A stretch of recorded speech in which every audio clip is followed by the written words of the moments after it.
के समय भगवान का कौन सा रूप हमारे सामने हो? भगवान कपिल महामुनि ने सुंदर शब्द का प्रयोग किया।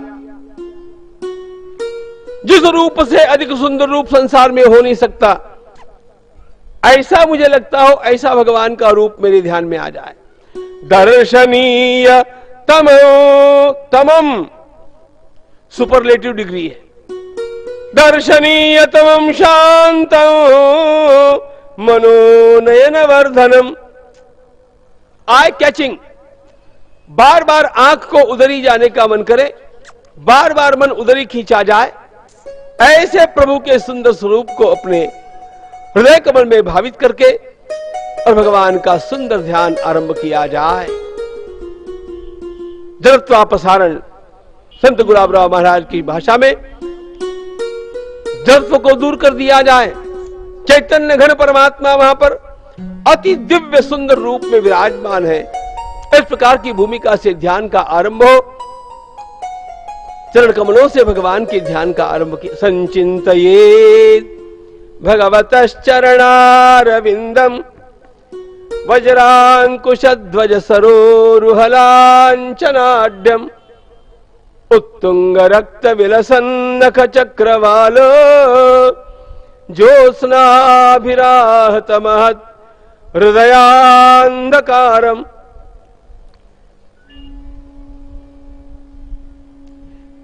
प्रभु के एक एक अवयव का चिंतन करते समय उसके अनेक अनेक गुणों का चिंतन किया जाए। भगवान के चरण कमल का चिंतन, भगवान के चरण कमल अत्यंत सुकोमल है, कोटि कोटि कमलों से भी अधिक कोमलता जिनकी है।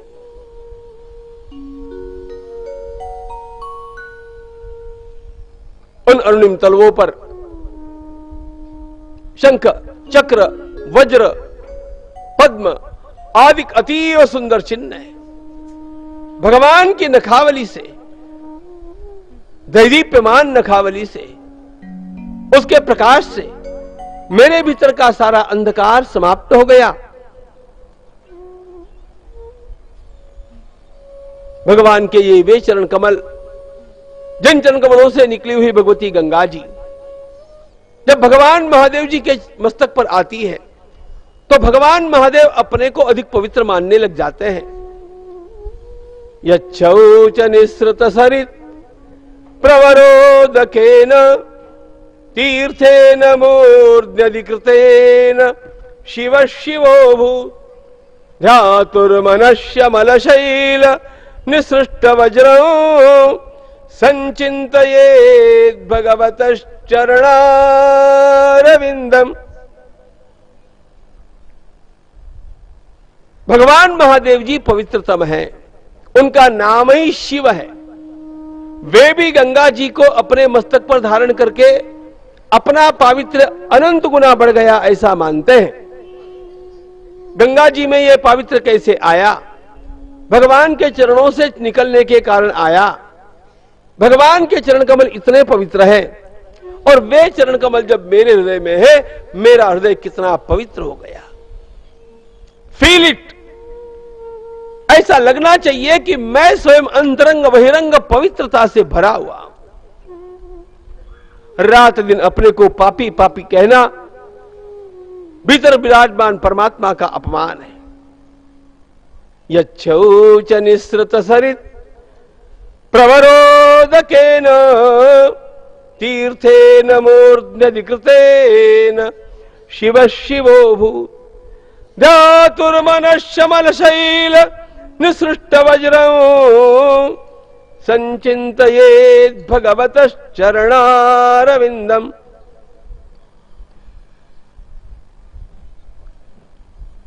भगवान के ये चरण कमल वे हैं। भगवती लक्ष्मी जी जिनकी सेवा रात दिन करती रहती है। संसार के सारे देवता भगवती लक्ष्मी जी में आकृष्ट है। लक्ष्मी जी भगवान के चरणों में आकृष्ट है और वे प्रभु के चरण मेरे हृदय में विराजमान है। तो अपने आप उन चरण कमलों की सेवा करने के लिए भगवती लक्ष्मी को यहां पर आना पड़ेगा।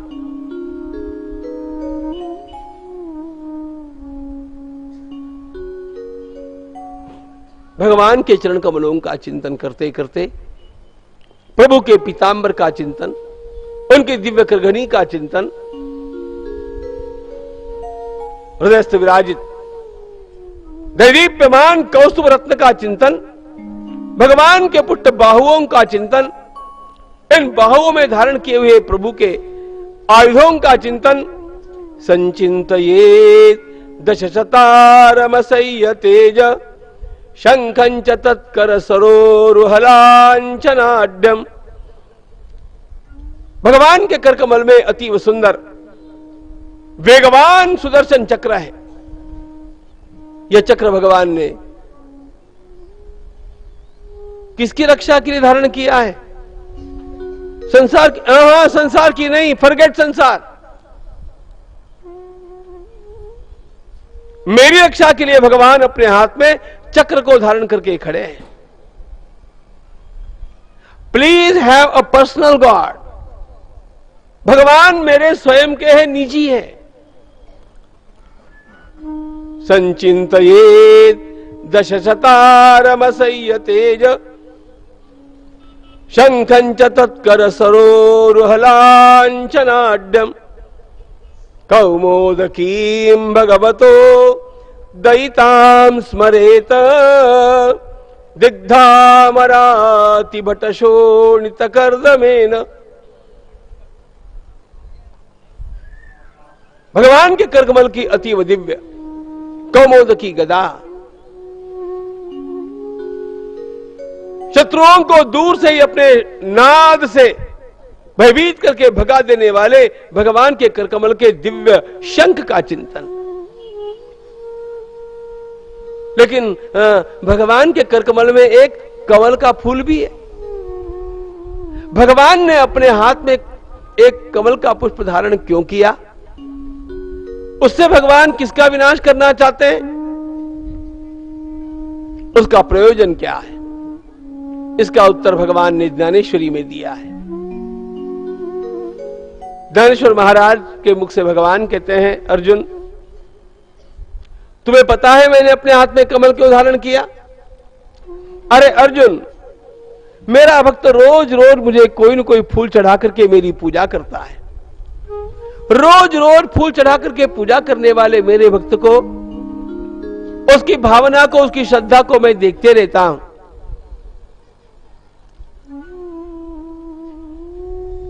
फिर मैं भी विचार करने लगता हूं, रोज इसने फूल चढ़ा करके मेरी पूजा की, हां, तो इसके अंतिम जन्म में जब इसको मेरे दर्शन प्राप्त हो गए और दर्शन के साथ ही वह एकाएक नम्रता से झुक करके साष्टांग वंदन करना चाहेगा, मैं अपने हाथ के कमल के फूल को उसके मस्तक पर चढ़ा करके मैं भी उसकी पूजा करूंगा। भगवान भक्त की पूजा करना चाहते हैं तो पहावाहे डोहाड़े, तो पहावाहे डोहाड़े मणोनि अचक्षुसी मद डोळे हाथी चिए लिड़ा कमड़े पूजू तयाती। भगवान कहते हैं, अर्जुन मुझे आंखें थोड़ी होती है, लेकिन मैं अपने के लिए आंखें निर्माण करके देखता हूं। किसको देखता हूं? मैं भक्त को देखना चाहता हूं। अरे उसे मेरे दर्शन की लालसा है तो मुझे भी तो मेरे भक्त के दर्शन की लालसा होती है। तो पहावा है डोहाळे, डोहाळा म्हणजे काय? हे आई झाल्याशिवाय कळत नाही बरं। तीव्र इच्छा, भगवान कहते मुझे मेरे भक्त को देखने की तीव्र इच्छा होती। मनोनी अचक्षुसी मज डोळे हाथीची लिड़ा कमळे पूजू तयार। भगवान कपिल महामुनि कहते हैं, मां भगवान के अतीव सुंदर सुहास्य वदन का ध्यान किया जाए। प्रभु ने यह रूप धारण किसके लिए किया है? भृत्यानुकंपित धिये गृहीत मूर्ते संचिंतयेत् भगवतो वदनारविंदम।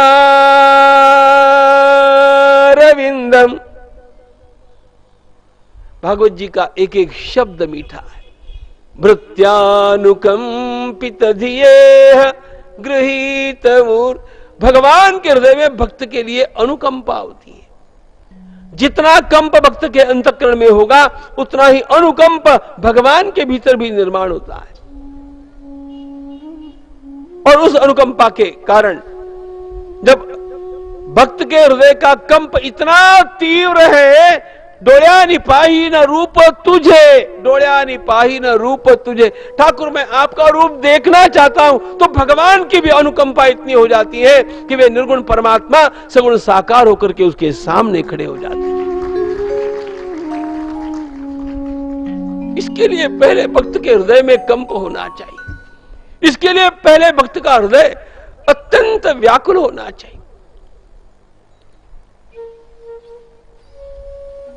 भृत्यानुकंपित धिये गृहीत मूर्ते संचिन्तयेद् भगवतो वदनारविंदम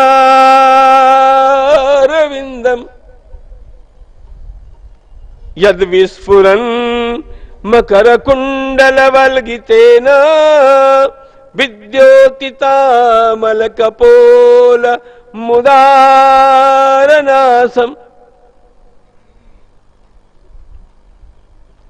भगवान अत्यंत करुणामयी दृष्टि से भक्त की ओर देखते हैं।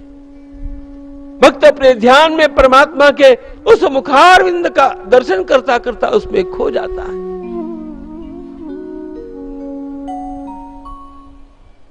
भगवान देख रहे हैं तो भगवान के नेत्रों ही तो देखते होंगे। प्रभु के नेत्रों में कौन सा भाव है? तापत्रयोपशमनाय निसृष्टमक्ष, इतना शांति का प्रवाह भगवान के नेत्रों से झरता है कि जीव के अंतरंग के सारे आदि भौतिक आध्यात्मिक आध्यात्मिक सारे के सारे ताप नष्ट हो जाते, शांत हो जाते, विलीन हो जाते।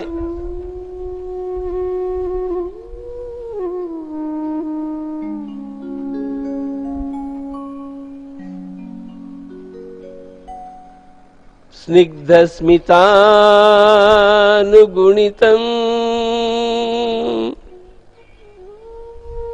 विपुल प्रसाद। फिर भगवान धीरे धीरे मंद मंद मुस्कुराने लगते हैं। स्निग्ध स्मितानुगुणितम्, स्निग्ध स्मित शब्द कितना मीठा है। इसका अंग्रेजी में सीधा अनुवाद होता है sweet smile, raise to infinity. अनुगुणितम, स्निग्ध स्मितानुगुणितम विपुल प्रसाद। फिर प्रभु प्रसन्न होकर के देखते, ध्यायेत् चिरं वितत भावनया गुहाया हासं हरेरवनता खिल लोक तीव्र शोकाश्रुसागर विशोषणमत्युदारम। भगवान का यह हास्य अत्यंत सम्मोहक है, इतना सम्मोहक है कि वहां से दृष्टि को हटने का मन नहीं होता। मां साधक का चित्त वहां चिपक जाता है। भगवान मंद मंद मुस्कुराते रहते हैं, मुस्कुराते मुस्कुराते प्रसन्नता से हंसने लगते हैं। भगवान का यह स्मित हास्य, भगवान का यह मधुर हास्य, मां यहां पर आकर के साधक को आगे नहीं बढ़ना है, तथा किंचन न स्मरे,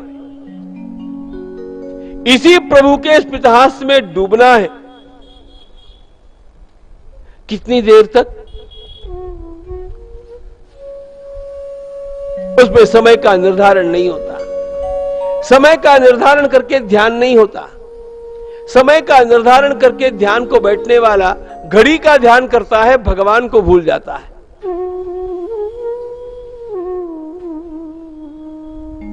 संसार को भूलने के लिए, घड़ी को भूलने के लिए, समय को भूलने के लिए। अरे इसीलिए तो ध्यान है। It's a leap beyond space and time. इसलिए वहां पर टाइम का भान कैसे रह सकता है? या ये चिरं वितत भावनया। देखो ध्यान में यहां तक की अवस्था है, मेरे द्वारा क्या किया जाए, और यहां पर आप पहुंचने के पश्चात साधक को कुछ नहीं करना है, फिर भीतर से भगवान कुछ करते हैं, उन्हें करने देना है। Then he is proactive. अपने ही करते रहेंगे तो वो नहीं कर पाएंगे जो भगवान करना चाहते हैं। इसलिए इस अवस्था में आकर के साधन रुक जाता है। ज्ञानेश्वर महाराज इसीलिए इस अवस्था में आकर के कहते हैं कर्मयोग में, ज्ञानेश्वरी के 18वें अध्याय में, कि साधक यहां पर आकर के साधन हाथिएर हड़ू ठेवी, वो साधन को छोड़ देता है। इसके पश्चात साधन नहीं होता।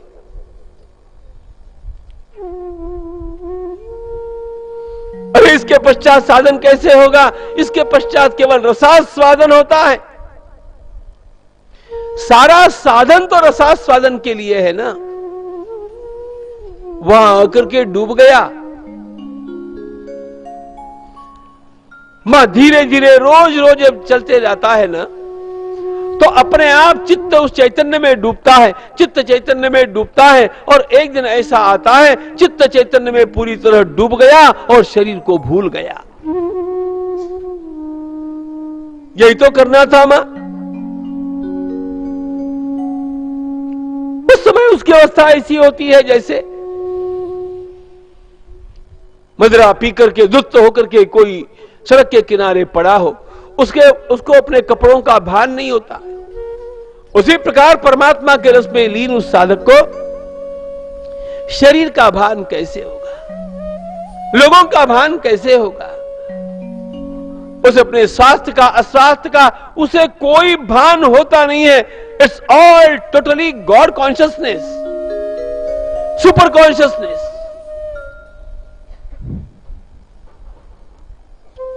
चित्त जड़ से छूट गया, सदा सदा के लिए छूट गया। एक और जड़ शरीर है, दूसरी ओर चैतन्य घन परमात्मा है। बीच में एक जड़ाजड़ मन है, मन चिपका है शरीर से, उसको वहां से छुड़ाना, चैतन्य घन परमात्मा में लीन कर देना, इसी का नाम साधन है। बाकी सब गौण व्यापार। सांख्य में यह विवेक से होता है, भक्ति में यह प्रेम से होता है। ज्ञान और प्रेम दोनों को जो साथ लेकर के चलता है, उसको यह सबसे जल्दी होता है मां। लेकिन एक बात ध्यान रखना, ज्ञान और भक्ति इन दोनों का समन्वय अपने जीवन में लाना होगा ना। ज्ञानेश्वर महाराज को पढ़े बिना अन्य कोई गति ही नहीं। ज्ञानेश्वर माऊली ज्ञानराज माऊली तुकाराम, ज्ञानेश्वर माऊली ज्ञानराज माऊली तुकाराम, ज्ञानेश्वर माऊली ज्ञानराज माऊली तुकाराम, ज्ञानेश्वर माऊली ज्ञानराज माऊली तुकाराम, ज्ञानेश्वर ज्ञानेश्वर ज्ञानेश्वर गुरु ज्ञानेश्वर, ज्ञानेश्वर ज्ञानेश्वर ज्ञानेश्वर गुरु ज्ञानेश्वर, ज्ञानेश्वर ज्ञानेश्वर ज्ञानेश्वर गुरु ज्ञानेश्वर, ज्ञानेश्वर ज्ञानेश्वर ज्ञानेश्वर गुरु ज्ञानेश्वर, ज्ञानेश्वर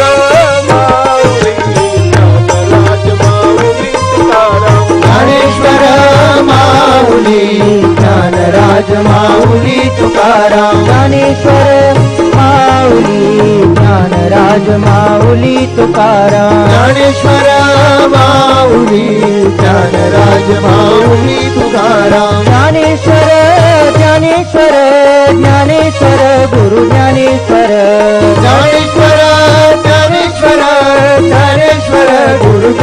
ज्ञानेश्वर ज्ञानेश्वर ज्ञानेश्वर ज्ञानेश्वर जय ज्ञानेश्वर ज्ञानेश्वर ज्ञानेश्वर ज्ञानेश्वर जय ज्ञानेश्वर ज्ञानेश्वर माऊली ज्ञानराज माऊली तुकाराम ज्ञानेश्वर माऊली ज्ञानराज माऊली तुकाराम ज्ञानेश्वर माऊली ज्ञानराज माऊली तुकाराम ज्ञानेश्वर माऊली ज्ञानराज माऊली तुकाराम ज्ञानेश्वर माऊली ज्ञानराज माऊली तुकाराम ज्ञानेश्वर माऊली ज्ञानराज माऊली तुकाराम ज्ञानेश्वर ज्ञानेश्वर ज्ञानेश्वर जय ज्ञानेश्वर ज्ञानेश्वर ज्ञानेश्वर ज्ञानेश्वर जय ज्ञानेश्वर ज्ञानेश्वर ज्ञानेश्वर ज्ञानेश्वर गुरु ज्ञानेश्वर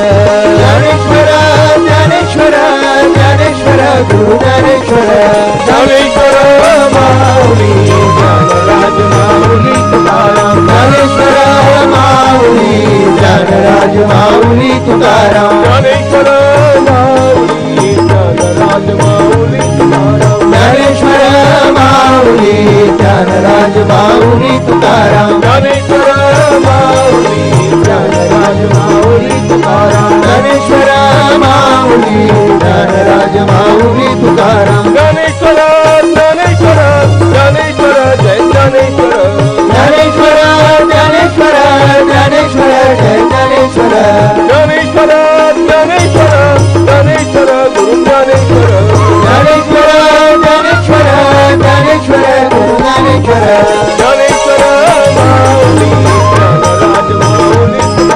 ज्ञानेश्वर माऊली ज्ञानराज माऊली तुकाराम ज्ञानेश्वर माऊली ज्ञानराज माऊली तुकाराम ज्ञानेश्वर माऊली ज्ञानराज माऊली तुकाराम ज्ञानेश्वर माऊली ज्ञानराज माऊली तुकाराम ज्ञानराज माऊली तुकाराम ज्ञानराज माऊली तुकाराम ज्ञानराज माऊली तुकाराम ज्ञानराज माऊली तुकाराम कुंडली कवरधारी विठ्ठल श्री ज्ञानदेव तुकाराम पंढरीनाथ महाराज की जय माऊली ज्ञानेश्वर महाराज की जय।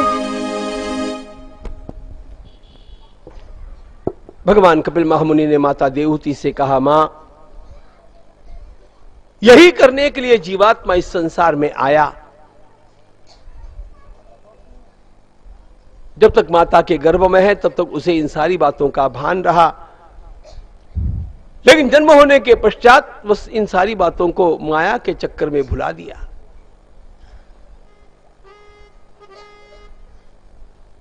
माताजी जिसने साध्य किया उसने मानव जीवन सार्थक कर लिया, और जिसने यह साध्य नहीं किया उसने जी करके क्या किया, मनुष्य बन करके क्या किया।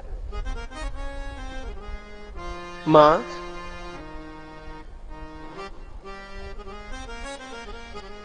बात कुछ समझ में आई? भगवान कपिल महामुनि ने माता देवहूति की ओर अत्यंत करुणा से देखा। माता देवहूति के दोनों हाथ जुड़े हुए थे, माता के नेत्रों से आंसुओं की धारा बह रही।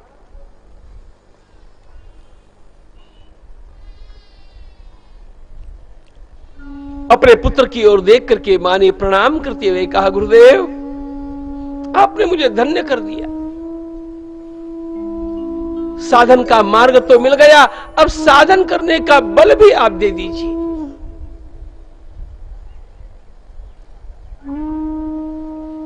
मां ने भगवान कपिल महामुनि को प्रणाम किया।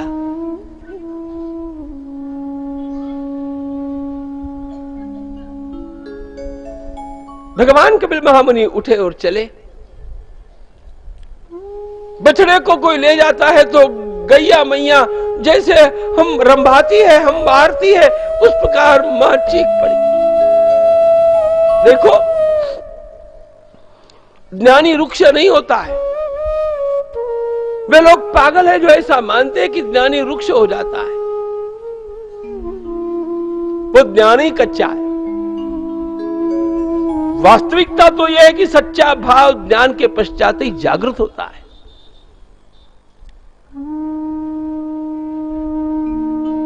मग याही वरी पार्था माझी आ भजनी आस्था। ज्ञान के पश्चात परमात्मा की सच्ची भक्ति।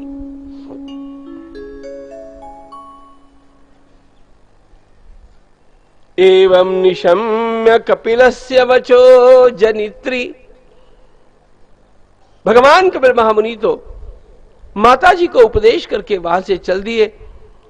भगवती देवहूति माता ने ध्यान का अभ्यास आरंभ किया।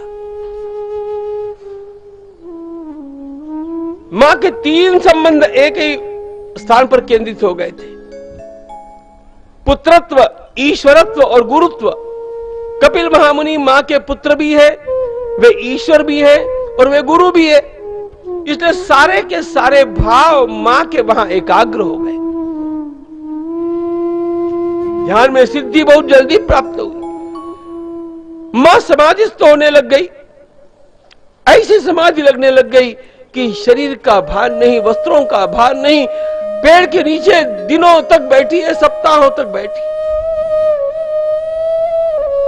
मां के देह की रक्षा करने के लिए अनेक देवता श्वापदों का रूप लेकर के आसपास आकर के बैठने लगे। एक बात का ध्यान रखना, अब परमात्मा के लिए पागल होकर के तो देखो, आपको अपने संसार की चिंता नहीं करनी पड़ेगी। जैसे ही व्यक्ति अपने सारे भार भुला देता है ना, भगवान के चरणों में रख देता है, भगवान उठा करके उसे अपने कंधे पर ले लेते हैं।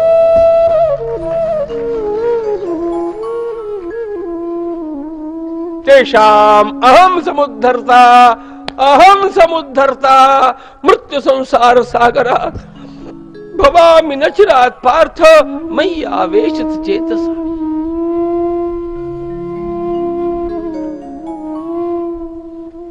मां को भान नहीं है।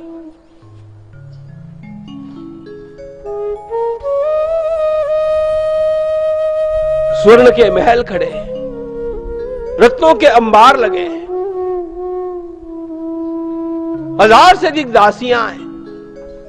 मां को भान नहीं, वो पेड़ के नीचे बैठी।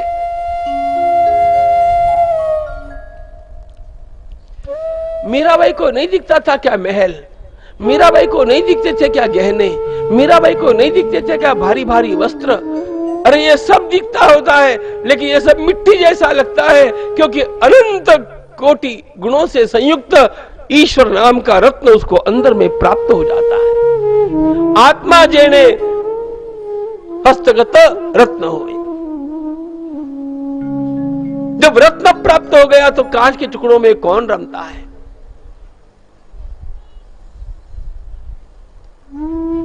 परमात्मा का अत्यंत बड़ा अनुग्रह हुआ।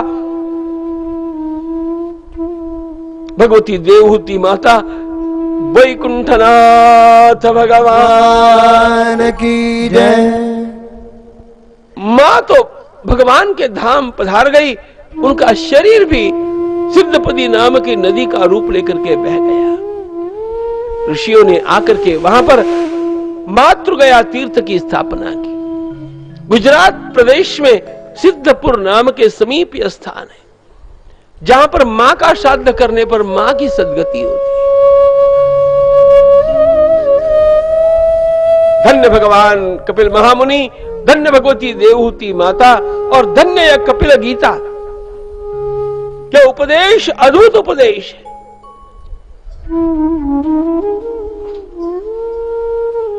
गोमुख से लेकर के गंगा सागर तक गंगा जी सर्वत्र ही पवित्र ही है, लेकिन फिर भी हरिद्वार का कुछ महत्व है, देवप्रयाग का कुछ महत्व है, काशी का कुछ महत्व है। गंगा जी का स्नान काशी में करना और गंगा जी का स्नान कानपुर में करना समान नहीं है। गंगा जी वही है, फिर भी स्नान अलग है। उसी प्रकार श्रीमद् भागवत में यह तीर्थ है। कपिल गीता अत्यंत महत्वपूर्ण प्रकरण श्रीमद् भागवत का।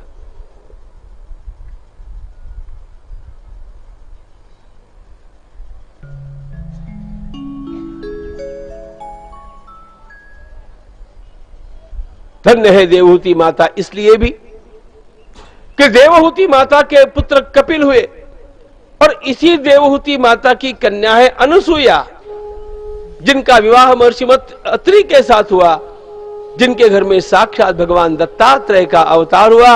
दत्तराज महाराज जय जय गुरुराज महाराज। दत्तराज महाराज जय जय गुरुराज महाराज। दत्तराज महाराज जय जय गुरुराज महाराज। दत्तराज महाराज जय जय गुरुराज महाराज। दत्तराज महाराज जय जय गुरुराज महाराज।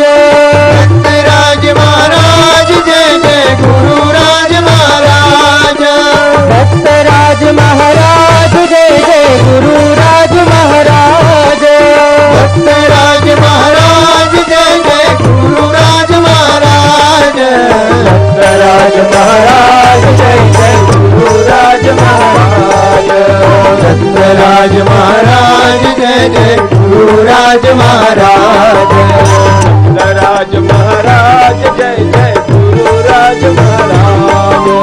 दत्तराज महाराज जय जय गुरुराज महाराज। दत्ता दिगंबराया हो, दत्ता दिगंबराया हो, दत्ता दिगंबराया हो, दत्ता दिगंबराया हो, दिगंबराया हो, सावळा भेट द्या हो। दत्ता दिगंबराया हो, सावळा मला भेट द्या हो। दत्ता दिगंबराया हो, सावळा मला भेट द्या हो। दत्ता दिगंबराया हो, सावळा मला भेट द्या हो। दत्ता गुरुराया हो, दत्ता गुरुराया हो, दत्ता गुरुराया हो, दत्ता गुरुराया हो,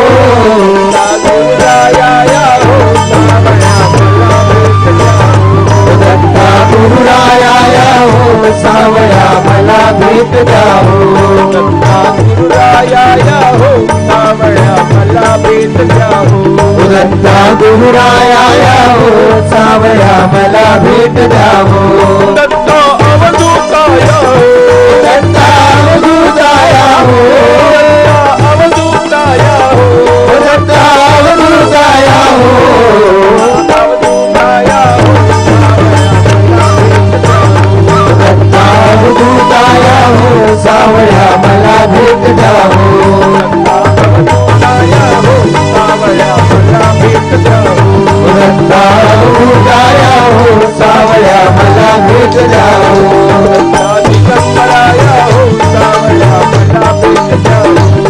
दत्ता दिगंबराया हो, सावळा मला भेट द्या हो। दत्ता गुरुराया हो, सावळा मला भेट द्या हो। दत्ता गुरुराया हो, सावळा मला भेट द्या हो। दत्ता अवधूताया हो, सावळा मला भेट द्या हो। दत्ता अवधूताया हो, सावळा मला भेट द्या हो। माने दत्त दत्त बोला, माने दत्त दत्त बोला, माने दत्त दत्त बोला, माने दत्त दत्त बोला।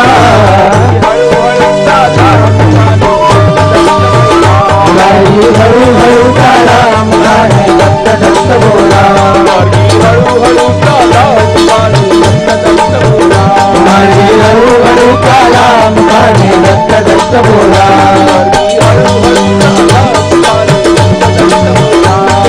हळू हळू काला मुलाने दत्त दत्त बोला। मुलाने दत्त दत्त बोला। मुलाने दत्त दत्त बोला। मुलाने दत्त दत्त बोला। अवधूत चिंतन श्री गुरुदेव दत्त दत्तात्रेय भगवान की जय। मनोस्तु शतरूपायाम तिस्रः कन्याश्च जज्ञिरे। आकूतिर्देवहूतिश्च प्रसूतिरिति विश्रुताः।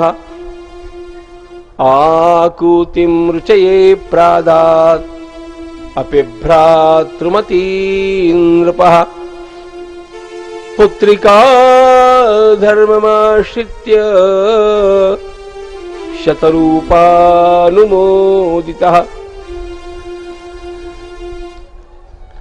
भगवान सुखदेव जी महाराज वर्णन करते हैं, राजन, महाराज मनु की 3 कन्याएं रही। उनमें से देवहूति का चरित्र हम लोगों ने देखा। देवहूति की बहन आकुति नाम की रही, जिनका विवाह महर्षि रुचि के साथ हुआ, जिनके घर में भगवान का सुयज्ञ नाम से अवतार हुआ।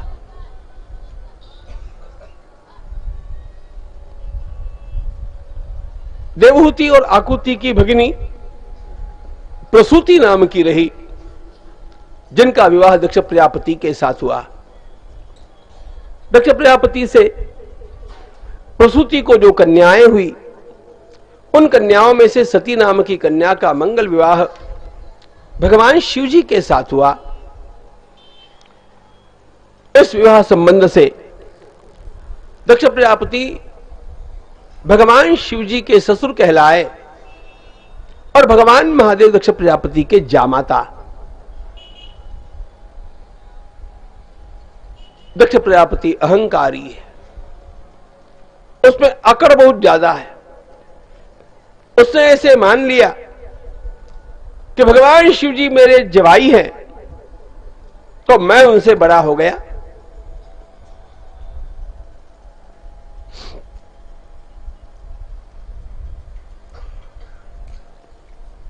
वास्तव में सांसारिक संबंधों में ऐसा है भी, ससुर से जवाई एक दिन बड़ा होता है। उस दिन ससुर जी उसके पग धोते हैं, प्रणाम पूर्वक अपनी कन्या प्रदान करते हैं। दान लेते ही जवाई छोटा हो जाता है। एक दिन तो वो प्रणाम करते हैं, फिर आकर के जवाई राजी अपने ससुर जी को प्रणाम कर। सांसारिक संबंध कैसे भी हो, यह बात थोड़ी भगवान महादेव के साथ लागू होती है। भगवान महादेव सदा सर्वदा किसी भी अवस्था में सर्वोपरि ही है।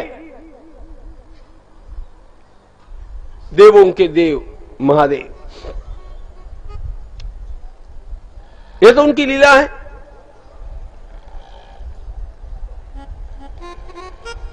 दक्ष प्रजापति की गड़बड़ी ऐसी हो गई। एक बार देवताओं की सभा का आयोजन किसी यज्ञ को लेकर के हुआ। देवताओं के अध्यक्ष दक्ष प्रजापति विलंब से आए। सभी देवता उठ करके खड़े हुए, शिष्टाचार की बात है। भगवान महादेव जी के खड़े न होने से आग बुला होकर के दक्ष प्रजापति भरी सभा में उनके प्रति अपशब्दों का प्रयोग करता है। बहुत सारे अपशब्द उसने कह दिए। सारा कुछ पढ़ने की आवश्यकता नहीं है। अपने मुख से शिव निंदा कभी भी नहीं होनी चाहिए। और दक्ष इतना बड़ा होकर के भी ये क्या कर रहा है? देवताओं ने रोकने का प्रयास किया, दक्ष प्रजापति रुके नहीं। यह कुर्सी का परिणाम है। कुर्सी मनुष्य को बिगाड़ती है, और जितनी बड़ी मिलती है उतनी अधिक बिगाड़ती है। कुर्सी पर बैठ करके भी बिगड़ा नहीं, ऐसा थोड़ा, ऐसे बहुत अल्प होते हैं। भगवान सुखदेव जी महाराज वर्णन करते हैं, दक्ष प्रजापति ने केवल अपशब्दों की झड़ी नहीं लगाई, तो भगवान महादेव जी के ऊपर बहिष्कार डालने की आज्ञा करके वहां से चला गया। आज से न कोई भगवान महादेव को बुलाएगा कहीं पर भी, और न कोई इनके यहां पर जाएगा। सामाजिक बहिष्कार महादेव के ऊपर। भगवान महादेव जी शांत बैठे। नंदकेश्वर से सहा नहीं गया, दक्ष तो चला गया है। नंदकेश्वर ने उठकर के शाप दिया, पापी, अहंकार के कारण अपने मुख से इतना मैं करते हो ना। अरे तुम्हारा ये मस्तक कटेगा, गिरेगा, बकरे के मुख से तुम्हें बोलना पड़ेगा। सारी सभा तहस नहस हो गई। भगवान शिव विमनस्क होकर के कैलाश पर लौटे। यह वैर बढ़ता गया। दक्ष ने अपनी पत्नी से कहकर के भगवान शिव और भगवती सती से अपना संबंध तोड़ लिया। भगवती सती अत्यंत खिन्न हुई, जो स्वाभाविक था। दीर्घ काल चला गया। एवं सदा विद्विषतो एवं कालो वै ध्रियमाणयो जामातु श्वशुरस्यापि सुमहानति चक्रमे। भगवान सुखदेव जी महाराज वर्णन करते हैं, राजन भगवती सती सर्वदा एक बात सोचती थी, एक बार मुझे मेरे पियर जाने का अवसर मिलना चाहिए, मैं पिताजी को समझाऊंगी और इनका वैर समाप्त कर दूंगी। सती अवसर चाहती थी और अवसर आया। दक्ष प्रजापति ने वाजपेय नामक का यज्ञ पहले किया और उसके पश्चात वे बृहस्पति सव नाम का यज्ञ करने का निश्चय करते हैं। उस यज्ञ के लिए देवताओं को बुलाते हैं। देवताओं के विमानों के झुंड जा रहे हैं। भगवती सती को बड़ा कुतूहल हुआ। देवियों के विमान में चली हुई बातचीत से उसको पता चल गया कि सब मेरे पिताजी के द्वारा आयोजित यज्ञ के लिए कनकल क्षेत्र में जा रहे हैं। भगवती सती विह्वल हो गई। अरे, मेरे पियर में कोई बड़ा आयोजन हो और इसका पता मुझे अन्य किसी से चले, इससे बड़ा दुख और इससे बड़ा अपमान भी एक स्त्री का क्या होता है। भगवान महादेव जी से सती ने प्रार्थना की, प्रजापतेस्ते श्वशुरस्य सांप्रतं निर्यापितो यज्ञ महोत्सव किल। आपकी ससुराल में इतना बड़ा यज्ञ हो रहा है, फिर हम चलेंगे नहीं। भगवान महादेव सती के अंतःकरण को जानते हैं। उन्हें समझाया, देखो सती, यज्ञ के लिए निमंत्रण की आवश्यकता नहीं, और वैसे भी प्रेमियों के यहां निमंत्रण की प्रतीक्षा मैं तो कभी करता नहीं, लेकिन कम से कम सामने वाला इतना तो भी सज्जन होना चाहिए कि वह आने वाले के प्रेम का विचार करे। कुछ लोग अपनी प्रतिष्ठा, अपनी शिक्षा, अपनी विद्या, अपना पद, अपनी संपत्ति, इनके कारण अत्यंत अहंकारी होकर के ऐसी अकड़ में रहते हैं कि आने वालों की ओर प्रेम से नहीं, वे टेढ़ी दृष्टि से देखते हैं। ऐसे लोगों के यहां पर जाकर के लाभ क्या है? उल्टा कुछ बखेड़ा होने की संभावना होती है। तुम्हारे पिता जो सबके सामने मेरा इतना अपमान कर सके, वो तुम्हारा नहीं करेंगे ऐसा कहा नहीं जा सकता। सती, मैं तो अपमान के कड़वे घूंट पी गया, तुमसे नहीं सहे जाएंगे। फिर तुम अपना सोचो। इतना बोल करके भगवान महादेव स्तब्ध हो गए, आगे कुछ नहीं बोले। भगवती सती व्याकुल हो गई। उसको अत्यंत ग्लानि, अत्यंत रोष भी निर्माण हुआ। मैं तो जाकर के रहूंगी ऐसा कहकर के सती जब चल दी तो भगवान महादेव ने शांति के साथ उसके सारा साहित्य जुटा दिया, नंदीकेश्वर पर विराजमान करके शांति से विदा किया। लेकिन कनकल क्षेत्र में जाने के पश्चात जब सती का स्वागत तो कोई करने की बात ही नहीं, लेकिन कोई सती के साथ बात भी करने को तैयार नहीं। यह सती ने देखा तब उसके ध्यान में आया, पता नहीं मैंने यहां पर आकर के सही किया या गलत किया। कम से कम मां मेरा स्वागत करेगी। मां ने और बहनों ने स्वागत तो वैसे किया, लेकिन वे भी डरे हुए हैं। सबके सबको ऐसे लगता है कि सती यहां से ये वस्त्र आभूषण लेकर के जल्दी जल्दी चले जाए, कोई झमेला खड़ा न हो। सती ने कहा, मां, मैं वस्त्र अलंकारों के लिए यहां पर नहीं आई। मां, भगवान महादेव की मैं प्राण वल्लभा हूं। देवताओं के कोषाध्यक्ष कुबेर भी अपने हाथ में चवर लेकर के जिनकी सेवा करने में अपना गौरव अनुभव करते हैं, उन भगवान महादेव की मैं पत्नी आपके इस धन के लिए आई। मां, मैं केवल माता पिता के निश्चल प्यार के लिए आई। सती व्याकुल हो गई, सती चिढ़ गई और जब वह अपने पिताजी से पूछने के लिए यज्ञ मंडप में गई, वहां दक्ष के साथ उसकी नोकझोंक हो गई। उस नोकझोंक में सती ने साफ कह दिया, आप जैसे पापी बाप से यह बात पूछने के लिए आई हूं। भगवान महादेव की निंदा आपने की, सारा पाप आपने किया।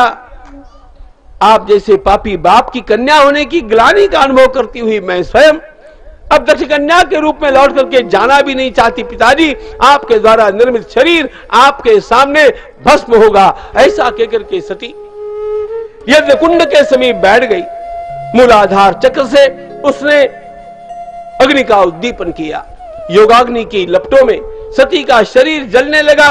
सती का मन परमात्मा भगवान महादेव के चिंतन में रमा हुआ है। शिवाय नमः, शिवाय नमः, शिवाय नमः, ओम नमः शिवाय। शिवाय नमः, शिवाय नमः, शिवाय नमः, ओम नमः शिवाय।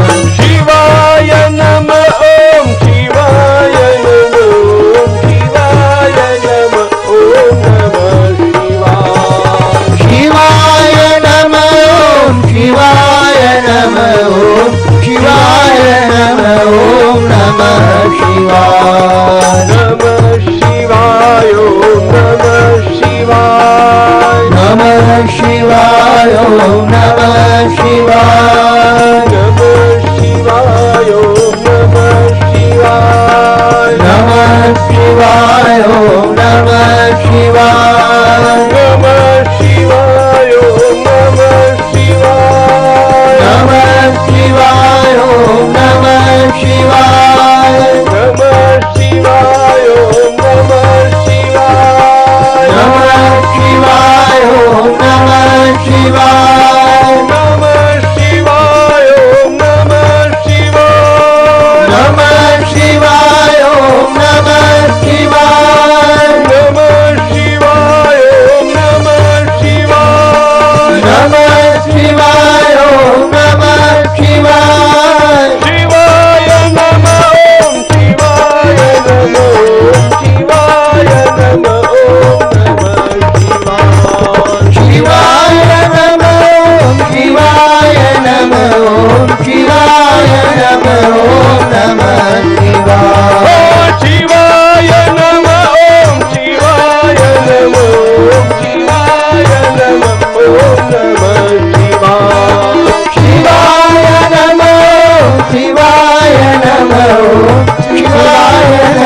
शिवाय नमः शिवाय नमः नमः शिवाय शिवाय नमः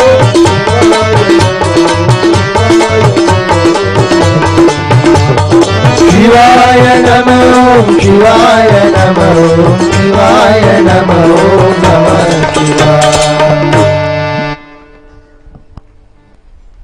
चंद्रमौलीश्वर भगवान शिव का चिंतन करती हुई भगवती सती उनके वियोग में अपने स्थूल देह को त्याग देती।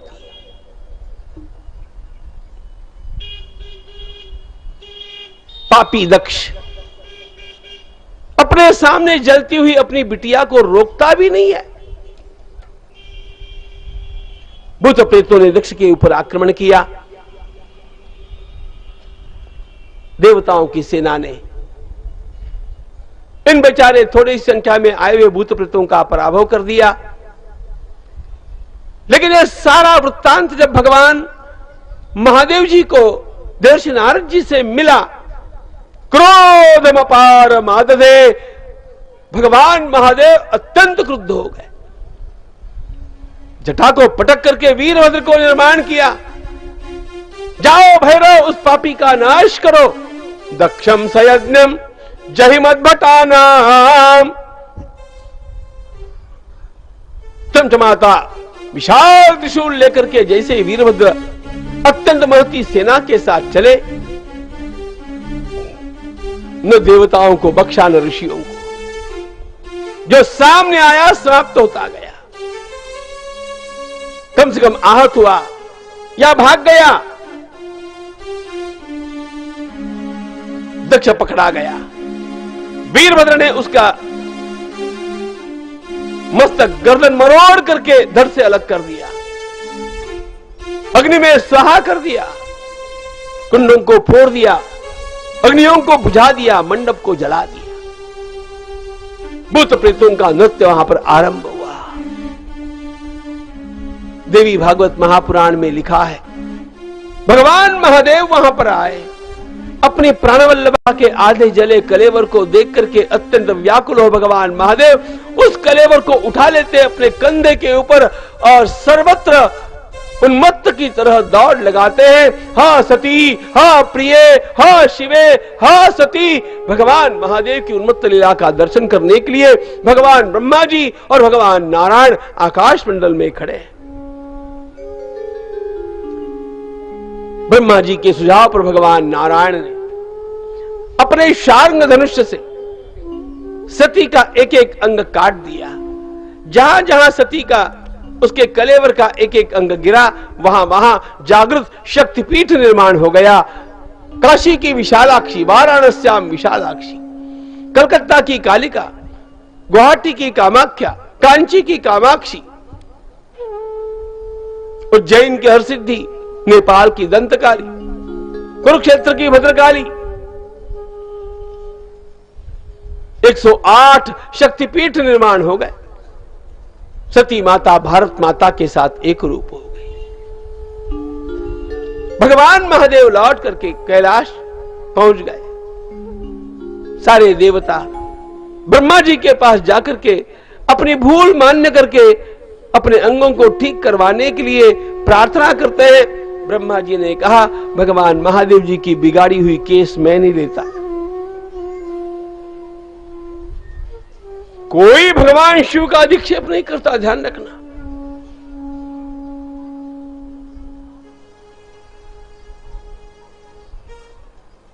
विष्णु भगवान रुष्ट हो जाए तो शिव जी बचा लेते हैं,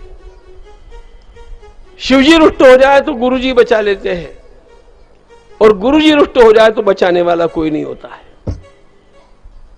शिवे रुष्टे गुरुस्त्राता गुरु रुष्टे न कश्चन।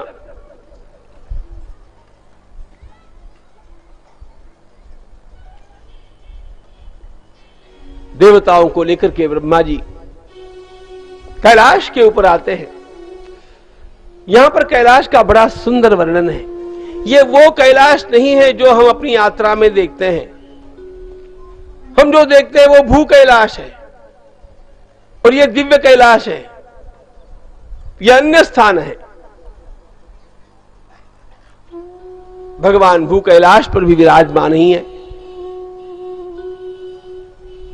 लेकिन भ्रांति नहीं होनी चाहिए।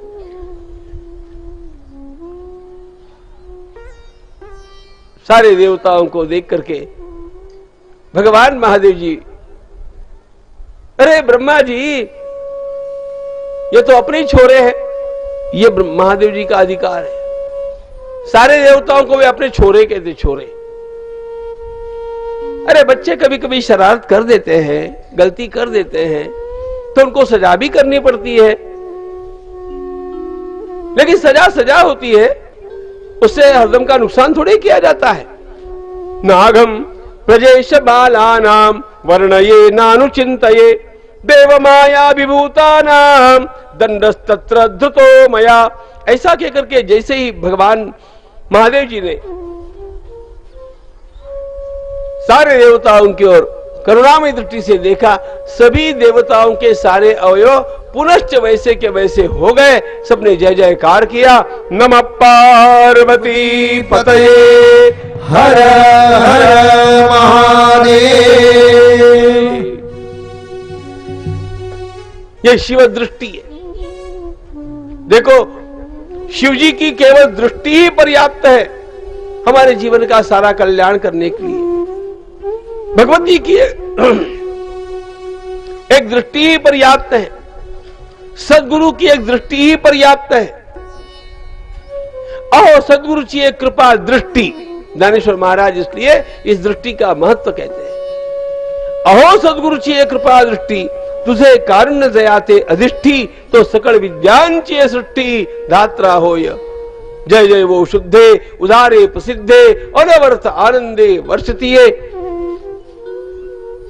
सारा का सारा वर्णन ज्ञानेश्वर महाराज ने सदगुरु की कृपा दृष्टि का किया। देवताओं की और ब्रह्मा जी की प्रार्थना पर भगवान महादेव जी जाकर के दक्ष यज्ञ में जो भी मारे गए थे उन्हें पुनर्जीवित कर देते हैं। दक्ष के धड़ के ऊपर बकरे का मस्तक जोड़ देते हैं।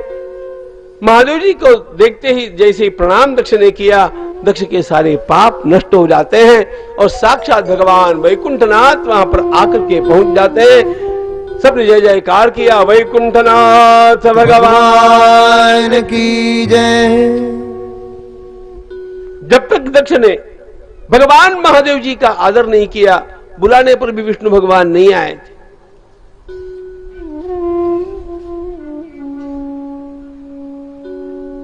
यह संबंध सर्वदा ध्यान में रखना। महाराष्ट्र के लोग इन बातों को समझते नहीं है, क्योंकि महाराष्ट्र के संतों ने कभी हरिहर में भेद किया ही नहीं। धन्य है यह प्रदेश महाराष्ट्र का, जहां पर हरिहर का भेद निर्माण ही नहीं हुआ। और यह हमारे संतों की कृपा है। विठोने श्री वाहिला देवराणा, सारे महाराष्ट्र के आराध्य है भगवान विठलनाथ, पंढरनाथ भगवान। लेकिन पंढरपुर के विठलनाथ भगवान ने अपने मस्तक के ऊपर शिवलिंग को धारण किया है। कौन छोटा कौन बड़ा? महाराष्ट्र क्यों महा है जी? कभी आपको लगता है कि नहीं? विचार तो आना चाहिए। एक राष्ट्र के भीतर महाराष्ट्र कैसे हो सकता है? राष्ट्र बड़ा कि महाराष्ट्र बड़ा? लेकिन राष्ट्र का नाम महाराष्ट्र नहीं है, महाराष्ट्र का नाम महाराष्ट्र है। इसका कारण 12 ज्योतिर्लिंगों में से 5 ज्योतिर्लिंग केवल महाराष्ट्र की भूमि पर ध्यान।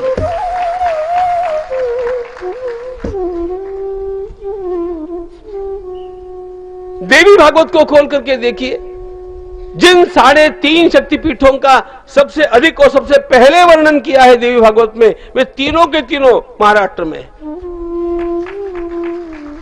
कोल्हापुरे महालक्ष्मी, यहीं से आरंभ होता है। कोल्हापुर की महालक्ष्मी, तुलजापुर की भवानी, माहौर की रेणुका माता, और इन सबसे ऊंची सप्तशृंगी माता वणी की जगदम्बा माता की जय।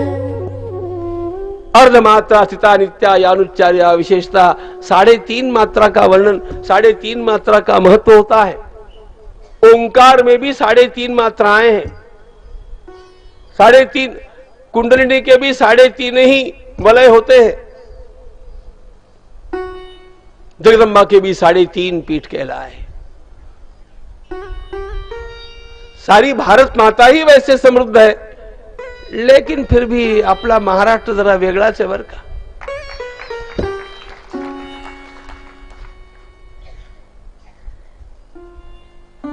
माझा मराठाची बोल कौतिके, परी अमृता ते ही पैजा जिंके, ऐसी अक्षरे रसिके मेळवी। और महाराष्ट्र बड़ा क्यों है? मैं यूं ही बात नहीं करता हूं, सारे देश को टटोल लीजिए। ज्ञानेश्वरी,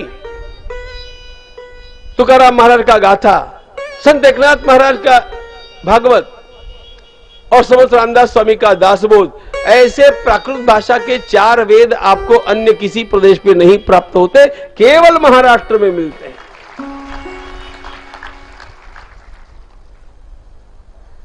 पता नहीं, मैं कभी ये बातें बोलता नहीं हूं, लेकिन आज मेरे मुख में कैसे आ गई। लेकिन मन में है ना, इसलिए मुख में तो कभी न कभी आएगा।